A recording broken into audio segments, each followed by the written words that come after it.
ఏ course నేర్చుకోవాలో తెలియట్లేదా? అయితే ఇనుమాటిక్స్ career guidance ని follow అవ్వండి.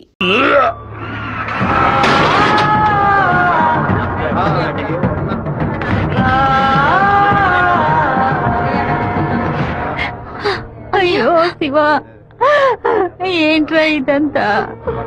అయ్యో శివ, నాకేం కాదులే.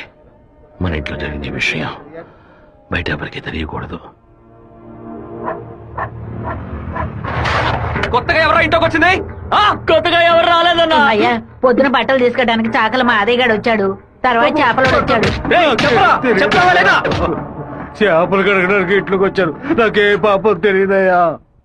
ఎవరింటికి వెళ్ళినా ఒక్కడ నీళ్లు కూడా మింగే ముందు ఆలోచించే గుట్టక వేస్తారే, ఇప్పుడెలా? మన ఇంట్లో నీళ్ళని తాగడానికి ఆలోచిస్తే అది తప్పు కదా గంగా. శివ, కొంచెం లోపలికి వస్తావా? మాట్లాడాలి. పొద్దున అందరి గురించి నీతో చెప్పాను. రాధికమ్మ కూడా వచ్చి వెళ్ళింది. ఆ విషయం మాత్రం నీతో చెప్పలేదు. అయ్యగారి కాఫీ కలిపేటప్పుడు తను కూడా వంటింట్లో ఉంది బాబు. ఏమంటున్నావు? అత్త ఎక్కడికి వెళ్ళారు? అత్తయ్య పెరట్లో పశువులకి కుడితి కలుపుతోంది. అవును, ఎన్నేళ్లుగా మీరు ఇంట్లో పని మంచిగా పనిచేస్తున్నారు?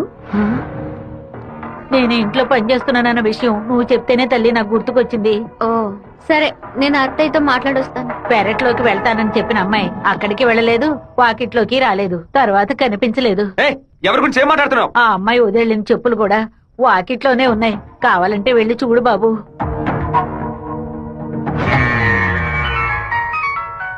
బాబు, చిన్న విషయం. అయ్యగా ట్రైన్లో వెళ్ళే విషయాన్ని ఒక అమ్మాయి ఫోన్ చేసి చెప్పిందని ఇక్కడ ఉన్నవాళ్ళు అనుకుంటున్నారు.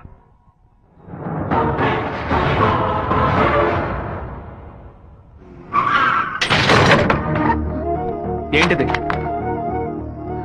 వేసుకుని వచ్చిన చెప్పుల్ని మర్చిపోయి వెళ్ళేంత తొందర ఏంటి నీకు?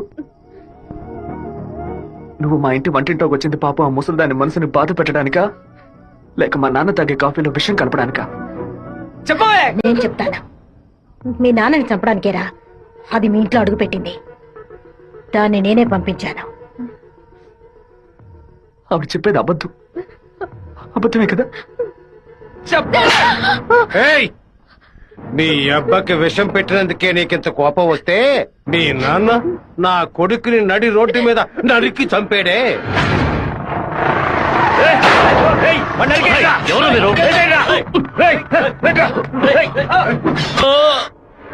వాణ్ణి చంపి పారేయాలని ఆ రోజే నేను పగబట్టాను.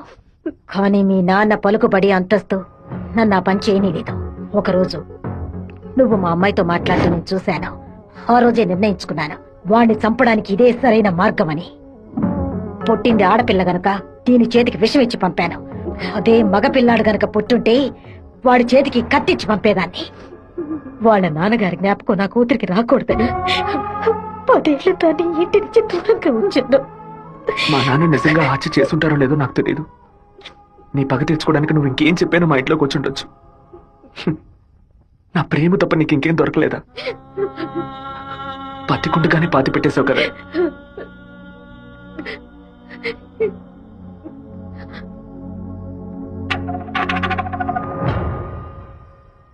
మీరు మాట్లాడుకున్నదంతా నేను వింటూనే ఉన్నాను.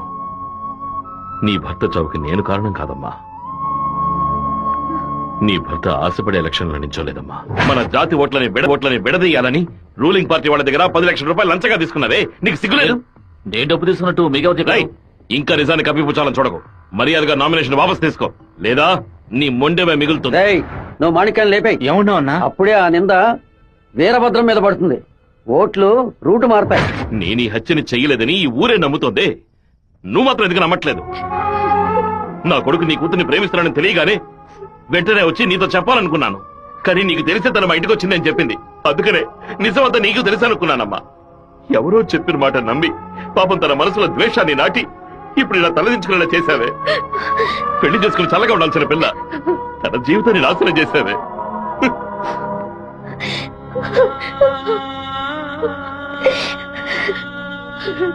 నువ్వు నాకు మాత్రమే ద్రోహం చేయలేదే, మా అమ్మ, నాన్న, చెల్లెలు అందరూ నీ మీద పెంచుకున్న ప్రేమకు ద్రోహం చేశావు. ఒళ్ళమ్ముకొని బతికి ఆడది కూడా ప్రేమించినట్టు నటించమంటే చీయని ఉమ్మేసి వెళ్ళిపోతుంది. విన్నావా? ఎంత మాట అన్నాడో చూస్తావా? ఎందుకమ్మా? ఎందుకు చేస్తారు? జీవితన ఎగిసే ఆవేదనలో ప్రేమించిన నా గుండెలకి ఇదివో బహుమానం. నన్ను కన్న పాపానికి వీరికి దండనరా. టెలిఫోన్ బుత్ లో ఎంక్వైరీ చేసా ఉన్నా. పక్కనే లేడీస్ కాలేజ్ ఉండడం వల్ల ఏం చేసిందో తెలియదు అన్నారు. ఒక ఆడపిల్ల వల్ల వాడు తప్పించుకున్నాడు. అసెంబ్లీలో అపోజిషన్ వాడు కావాలనే ఈ విషయం అడుగు మరి కలుగుతున్నాడు. ఇంతకు మించి మనం ఓర్పుగా ఉంటే వాడు ఖచ్చితంగా గెలిచేస్తాడు. తెల్లవారి నుంచి 50 మందిని రప్పించండి. ఎవరు ఎదురు చూడే సమయంలో వాడి ఇంట్లోకి దూరి వీరభద్రాన్ని ఆడి కొడుకని లేపేయమనండి. ఊరోళ్ళు ఎవరైనా అడ్డొస్తే పెద్ద చిన్నాడు చూడకుండా అడ్డగా నరకమని చెప్పు. అన్నా ఇలా ఓపెన్ గా అన్ని చేస్తే మీ మీద అందరూ డౌట్ పడతారన్నా. మన వాళ్ళని పక్క నుండి ఉసిగొల్పమడం.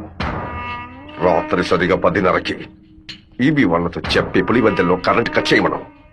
ఆ టైంలో ఎవరు ఫోన్ చేసినా చుట్టుపక్కల ఏ పోలీస్ స్టేషన్ లో ఫోన్ తీయకూడదు. ఆ కొత్త డ్రైవర్కి చెమట్లు పట్టాయంట్రా. వీరభద్రం మీద ప్రేమతోనా వాడు ఏ ఊరోడో ఎవడు ఇక్కడ పంపించాడో పంపిన వారికి వీరభద్రంకి సంబంధం ఏంటో ఎంక్వైరీ చేయి.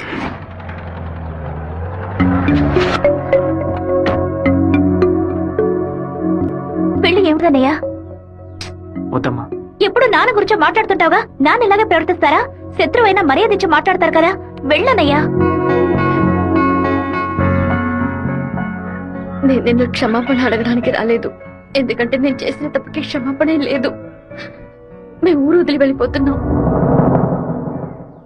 నేను మీ నాన్నకి విషం పెట్టింది ఎంత నిజమో, నేను ప్రేమించింది కూడా అంతే నిజం. దయచేసి నా ప్రేమని మాత్రం అనుమానించొద్దు.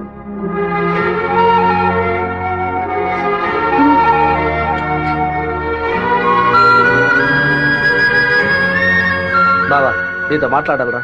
ఏదో అమ్మ మాట విని తెలియక తప్పు చేసిందిరా. క్షమించేవాడేరా మనిషి. నువ్వేంట్రా? మా ఇల్లు నాకు గుడి లాంటిదిరా. మా అమ్మ నాన్న దేవుళ్ళురా. ఆయన్ని చంపనని ప్రయత్నించిన అమ్మాయిని ఎలా క్షమించమంటావు? నాకు అర్థమైందిరా. నీ దగ్గరికి మొదటిసారి అమ్మాయి వచ్చినప్పుడు నిన్ను ప్రేమిస్తున్నాననే అమ్మాయి చెప్పింది. పెళ్లి చేసుకుంటాననే కదా చెప్పింది. హత్య చేయడానికి వచ్చిన వాళ్ళు అలా అంటారా? నీ మనసులో అమ్మాయి లేదని నాకు ప్రమాణం చేసి చెప్పు. ఉందిరా, తను నా మనసులోనే ఉంది. కానీ ఇప్పుడు వచ్చి వెళ్ళింది నేను ప్రేమించిన రాధిక కాదు.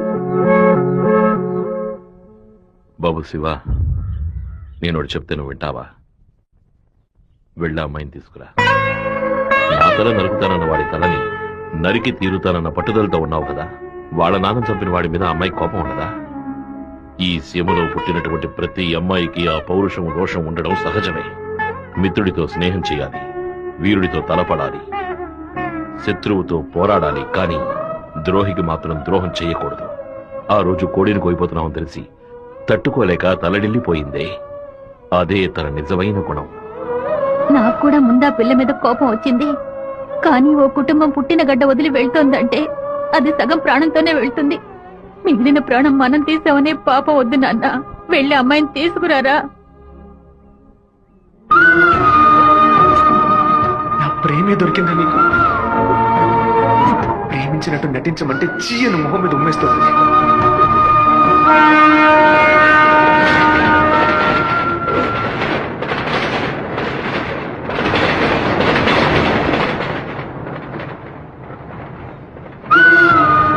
రా ఇంటికి వెళ్దాం. నాన్న తీసుకురమ్మన్నారు. రా ఇంటికి వెళ్దాం. నేను రాను. ఏంటి ఎప్పుడు చూసినా తప్పు నేను తీసుకున్నా. ఇందుకే నేను ఇలా చంపుతున్నావు. నువ్వు లేకుండా నేను బతకలేనే.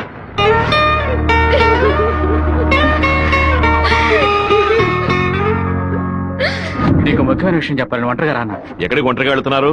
మాణిక్యం రమ్మని చెప్పాడు. కూడా ఎవరైనా తీసుకెళ్ళండి. ఎవరైనా తీసుకెళ్తామంటే భయపడుతున్నాడు. ఒంటరిగానే వెళ్ళొస్తా. వద్దొద్దు సుబ్బారావు, అయ్యా అన్నతోటి వెళ్ళు. సరేనే. 2 కత్తులు తీసుకెళ్ళు. ఇవ్వు. నువ్వు లోపలే దాక్కుని చూడు. బెజవాడ పెద్ద దగ్గర ఎంక్వైరీ చేశాను. ఆ డ్రైవర్ ని పంపించింది మురళీ ట్రావెల్స్ గోవిందరాజు. వాడికి వీరభద్రానికి పెద్ద లింక్ ఉందన్నా. పెట్రోల్ బంక్ వెళ్ళాడనా? వెళ్ళే సాకుతో మన ప్లాన్ లీక్ వచ్చేస్తాడేమో. వెళ్ళి వేస్తాడ్రా. అన్నా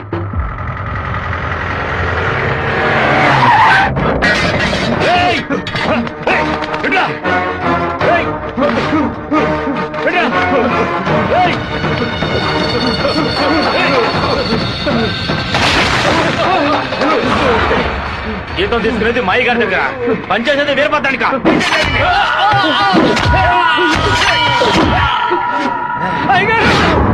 మన సత్యమూర్తి అన్నని దగ్గర మనుషులు చంపేశారయ్యా.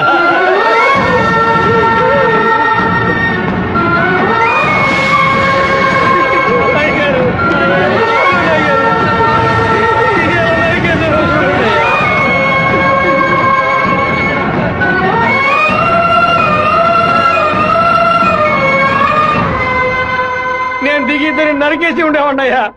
కానీ ఒకవేళ నాకు ఏదైనా జరిగితే ఆ కబురు మీకు అందకుండా పోతుందని నోరు మూసుకుని ఉండిపోయినయ్యా. కరెంటు కట్ చేస్తాడట, ఫోన్ చేస్తే పోలీసులు రారట. పదవిలో ఉన్నామన్న పొగరు. సరే, అందరూ ఇళ్లకు వెళ్ళండి. మీ పెళ్ళాం పిల్లల్ని జాగ్రత్తగా చూసుకుని ఇంట్లోనే ఉండండి. మమ్మల్ని అందరినీ ఇంటికి వెళ్ళి జాగ్రత్తగా ఉండమని చెప్పి మీరు ఒక్కరే వాడితో పోరాడతారా? మిమ్మల్ని ఇక్కడ ఒంటరిగా వదిలేసి మేము మా పిల్లలను వాటేసుకుని పడుకుంటాం అనుకున్నారా? ఇన్నేళ్ళు మా అందరి కోసం మీరు ఎంత కష్టపడారో తెలుసాయి గారు. ఈ రోజు మీకు సమస్య వస్తే మేము ఎలా ఊరుకుంటాం అనుకున్నారు? మేమేం చేతగాని వాళ్ళం కాదు. ఒకడు మీ ఇంట్లోకి దూరి మీ మీద చెయ్యేశాడంటే అదంతా మేము సత్యాగా జరుగుతుందయ్యా. శివ, సత్యమూర్తి అన్నింటికి పోలీసులు ఎంక్వైరీకి వచ్చారంట. ఎంతమంది వచ్చినా సరే ఒక్కళ్ళు కూడా వదిలిపెట్టాం. నరికి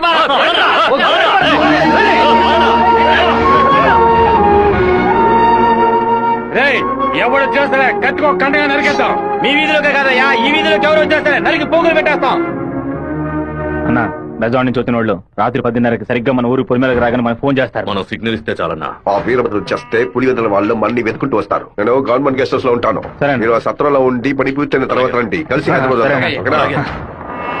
సరే, మీరందరూ బయలుదేరండి. సరే అయ్యా. నాన్న, మన ఊరోళ్ళంతా మన మీద ఉన్న ప్రేమతో పిచ్చి పట్టినట్టు ప్రవర్తిస్తున్నారు. ఎవరు వచ్చినా సరే నరికి పారేస్తారు. కానీ జరగబోయే గొడవలో మన వాళ్ళకి నష్టం జరుగుతుందిగా. డబ్బు కోసం వచ్చే వాళ్ళ ప్రాణాలు పోతే వాళ్ళ భార్యలు కూడా ఏడవరు. కానీ మాదయ్య భార్యకి శివప్రసాద్ కుటుంబానికి ఎవరు సమాధానం చెప్తారు నాన్న? ఏం చేయమంటావయ్యా? చట్టము అధికారము వాడి చేతుల్లో ఉంది. తిప్పి కొట్టడం తప్ప మనకు వేరే దారి లేదు. ఒక దారుంది నాన్న. వచ్చే 50 మందిని ఆపడానికి ముగ్గురిని లేపితే చాలు. అర్థం కాలేదు. ఆ రాజశేఖరం వాడి ఇద్దరు చెంచాలు వాళ్ళని లేపేస్తే చాలు, ఏ గొడవ ఉండదు. మేము నలుగురం చాలు నాన్న. పెళ్లి పెట్టకు లేని వాళ్ళు. మేము చచ్చినా ఎవరు బాధపడరు. కానీ ఖచ్చితంగా చచ్చేలోగా ఆ ముగ్గురిని లేపేస్తాం. వద్దు బాబు, అది నేను ఒప్పుకోను. భయపడకండి నాన్న, నాకేం కాదు. 1 గంట ముందు నా ఫ్రెండ్ ఒకడు తిరుపతి మాయాలాజ్లో నా పేరు మీద రూమ్ తీసుకున్నాడు. కరెక్ట్ గా 10 గంటకి రాజశేఖరాన్ని లేపేస్తే నేను రేణుగుంట ఎయిర్పోర్ట్కి వెళ్ళిపోతాను. వాడు అదే సమయానికి రూమ్ ఖాళీ చేసి ఎయిర్పోర్ట్కి వచ్చేస్తాడు. అక్కడి నుంచి హైదరాబాద్ వెళ్ళి నేను మలేషియా వెళ్ళిపోతాను. 6 నెలలు సంవత్సరం ఆగే నేను తిరిగి వచ్చేస్తాను నాన్న. పోలీస్ రికార్డ్స్ లో నా పేరుండే ఛాన్సే లేదు. నేను బాగుండాలని మీరు నాకు పాస్పోర్ట్ ఇప్పించారు. అప్పుడు అది ఉపయోగపడలేదు. ఇప్పుడు అదే మరి అన్ని సమస్యల నుంచి బయటపడేస్తుంది. అయ్యో, ఎందుకమ్మా, ఎందుకు ఏడుస్తున్నావు? 25 ఏళ్ళగా నాన్న కత్తి పట్టుకున్నప్పుడు ఎప్పుడైనా నువ్వు ఏడ్చావా? ఇప్పుడు ఎందుకు ఏడుస్తున్నావు? కొడుకు మీద ప్రేమ. నీ కొడుకు బాగుండాలని దేవుడికి దండం పెట్టుకో. అంతేగాని ఇలా ఏడ్చి నన్ను పిరికోండి చేయకు. భగవంతుడా, ఏడవకమ్మా. ఏడిస్తే నేను తట్టుకోలేదు. నాయనా, నీకేమైనా అయితే మాకు బాధ ఉండదనుకున్నావా? మేమందరం బండరాళ్ళం అనుకున్నావంట్రా. నిన్ను నమ్ముకొని వచ్చిందే ఒక పిల్ల.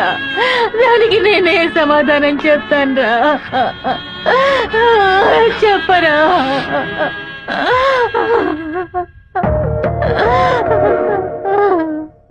చెప్పు, నేను ఇప్పుడు ఏం చేయను? ఇన్ని రోజులు ప్రతి ఒక్క కత్తి వెనక రక్తం మాత్రమే ఉంటుందనుకున్నాను. కానీ ఇంత పెద్ద పోరాటమే ఉంటుందని ఇప్పుడే నాకు అర్థమైంది. నేను వెయిట్ చేస్తుంటాను, తిరిగి వచ్చేంత వరకు వెయిట్ చేస్తుంటాను. మీరే చెప్పారు కదనా, కోపిష్టి కత్తి పడితేనే తప్పు, కాపలావిడ పడితే తప్పు లేదని. నేను కోపంతో వెళ్ళట్లేదు నాన్న, మనల్ని కాపాడుకోవడానికి వెళ్తాను.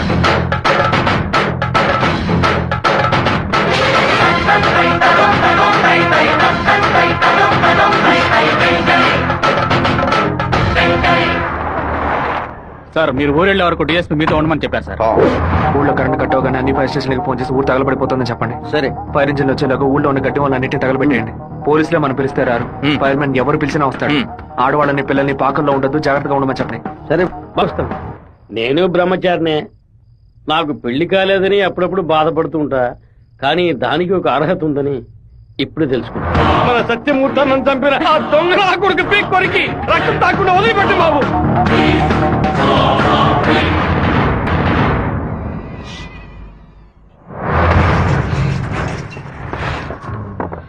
శివ, ఇంట్లో ఎవరు లేరు, అందరూ కళ్యాణ మండపంలో ఉన్నారు. మనం చాలా జాగ్రత్తగా ఉండాలి. ముందు ప్లాన్ చేసి వాళ్ళని 2 గ్రూపులుగా విడదీసి ఊరు బయటికి తీసుకెళ్ళాలి. చిన్నాయన టైం 10:30 కావస్తుంది, ఇంతవరకు ఏ కబురు లేదు.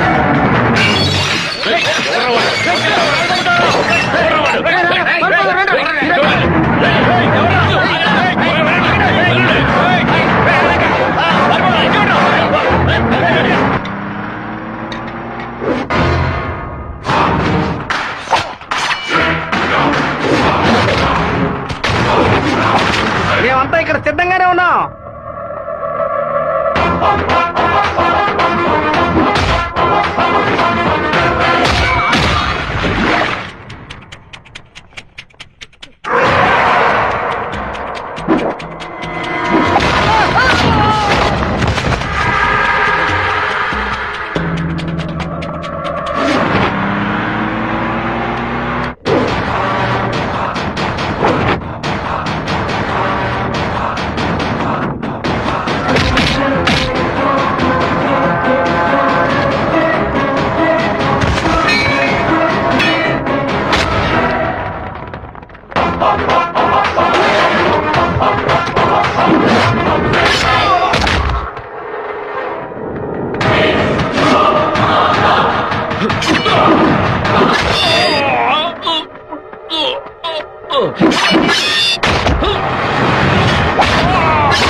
ఫోన్ చేయట్లేదన్నా.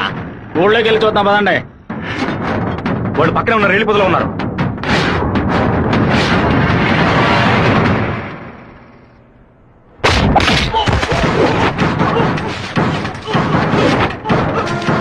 చిన్నాయన కాగడాలు వెలిగించండి.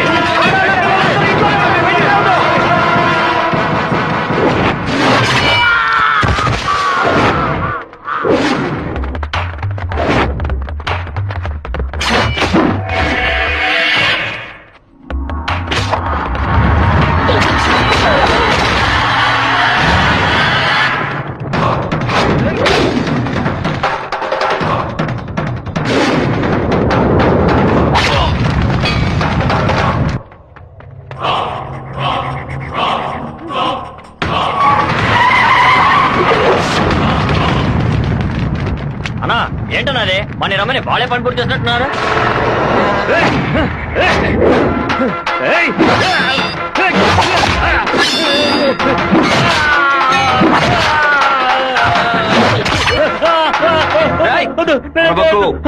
నేను నిన్ను పూర్తిగా నరకలేదు, పైపైన నరికాను. నేను చెప్పినట్టు విని నడుచుకున్నావు అంటే నేను ఇలాగే ఎత్తుకెళ్ళి ఇక్కడున్న జనరల్ హాస్పిటల్లో చేర్పిస్తాను, బతికిపోతావు. లేదు ఇక్కడ గిలిగిలా కొట్టుకుని చావు, నరికిన చోట మట్టేసి వెళ్ళిపోతాను. ఏమంటావు? నేను చెప్పింది చెప్పినట్టు చేస్తాను. వీరభద్రాన్ని అమ్మోరు గుడి పక్కన కొలం దగ్గర బంధించి ఉంచామన్నా. నిజంగానే అంటున్నావా? అన్న వెంటనే రా అన్నా. అన్నా, ఎక్కడికి వెళ్తున్నారు? ఏయ్, వాడి నా చేతులతో నరకాలరా. ఇప్పుడు బయటికి వెళ్తే రేపు పోలీసు వాడికి రాక్షాయి కూర్చుంటాడు. అయితే ఒక పని చేయి, వాళ్ళకి తెలియకుండా కార్ని వెనక్కి తీసుకురా. అందరూ బయలుదేరదాం, పదండి. ఇది కూడా తాళం.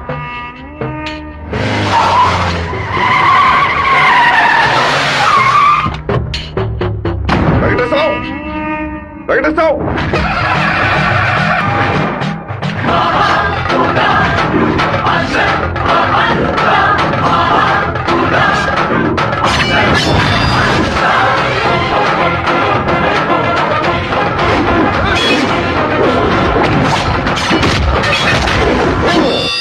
రారా, రా రా రా రా.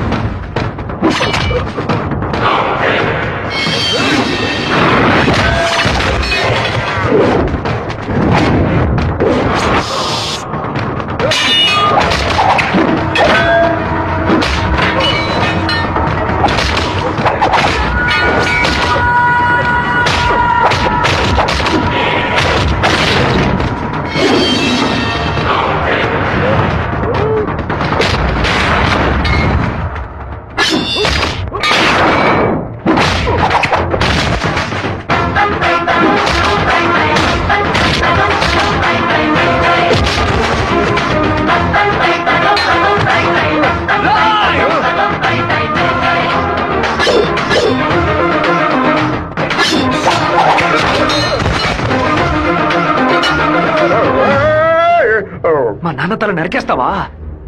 నా కుటుంబాన్ని లేపేస్తావా? పదవిని ఉపయోగించుకునే డబ్బు కోసం నువ్వేమైనా చేస్తావు. నిన్ను ఎదిరించిన వాడు శత్రువు. రేయ్! చెడ్డ వాళ్ళంతా కలిసి మంచి వాళ్ళని అంతం చేయగలిగితే ఇక దేవుడు ఎందుకురా? గుళ్ళెందుకు? నాకు నా కుటుంబం ముఖ్యం, నా ఊరు ముఖ్యం. మా నాన్న